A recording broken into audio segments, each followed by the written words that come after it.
Hey everyone, and welcome back to the channel. We have talked about the benefits of caching, how it speeds up, reads, and offloads our databases. But what if your cache itself become a problem? What if it started sending an endless stream of requests directly to your database, overwhelming it, not because of real data, but because of phantom requests? This is an problem. This is an awful problem of cache penetration. Today, we are diving deep into what cache penetration is, why it is so dangerous, and most importantly, how to protect your database from the silent killer. So, what is cache penetration? It occurs when an application or a malicious actor repeatedly queries for data that does not exist in the cache and also does not exist in the backend database, which is the source of truth. Let's trace the flow of such requests. Let's assume that, let's have our pin. An application receives a request for a specific piece of data, say that they want a user with this ID, like 99999. The application first checks its cache. Since this user doesn't exist, it's a cache miss because the cache doesn't have it. Because it's a cache miss, the application then proceeds to query the backend database for this user ID. The database performs a lookup, finds no such a user, and returns an empty result. Crucially, since the data was not found in the database, the cache is not populated with this non-existent key. The problem is that for every subsequent request for this user, the exact same process repeats. Cache miss, then a direct hit to the database. There is nothing to stop these penetration requests from constantly hitting your database, even though they always result in an empty response. Okay, why this is dangerous? The danger of cache penetration lies in its ability to overwhelm your most critical and often slowest components, which is your backend databases. First, we have database overload. Under normal circumstances, your cache absorbs a high percentage of read requests, but cache penetration bypass the cache entirely for a specific set of requests, sending them directly to the database. And if many such requests come in, your database can quickly become overloaded with useless queries. But two, resource exhaustion.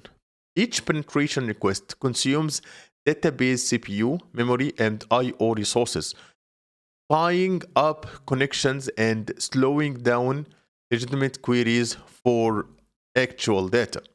Number three, denial of service or DOS. Malicious actors can easily exploit this vulnerability by programmatically sending a flood of requests for non-existing data. They can launch a distributed denial of service attack that bypass your cache layer and directly targets and overwhelms your database, bringing your entire application down. This is the silent killer aspect. It doesn't look like a typical DDoS attack on your web server. It's hammering actually your database. Okay, let's talk about strategies to prevent cache penetration. So, protecting your database from cache penetration requires implementing specific defense mechanisms.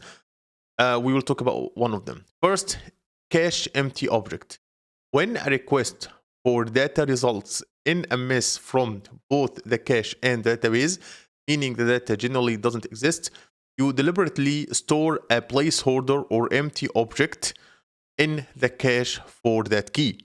A pros of this one, future requests for the same non-existent key will now result in a cache hit on the empty object, preventing the request from reaching the database. This is simple and highly effective. The cons of this one, these empty objects consume cache memory, so you need to set responsible time to live for them to prevent a cache filling up with non-existing keys. Also, if a key might exist in the future, you need a strategy to invalidate the empty marker. Number 2, Bloom filters.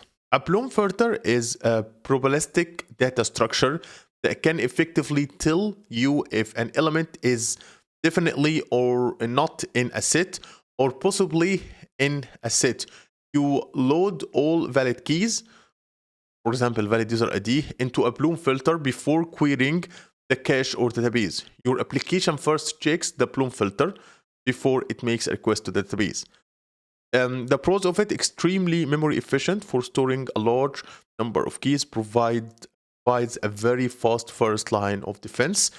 The cons of it: it's a probabilistic. There is a small chance of false positive. It might say key might exist while it doesn't exist, leading to database hit. It cannot have elements removed. It adds complexity to your application design as well. Number 3, input validation. Implement strict validation all incoming request parameters before they even hit your caching or database layers. Check for valid formats, responsible ranges, or expected patterns. The pros of this one: prevents obviously malformed or outrange requests from ever reaching your data layers, a fundamental security and robustness practice. The cons of it: can validate against the actual existence of a key, only its format. Number 4, rate limiting. Implement rate limiting on your API endpoints or at your load balancer level. This limits the number of requests a single user or IP address can make within a given time frame.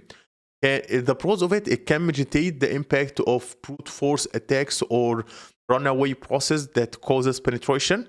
The cons of it might block legitimate users if the rate limiting was too aggressive. Okay.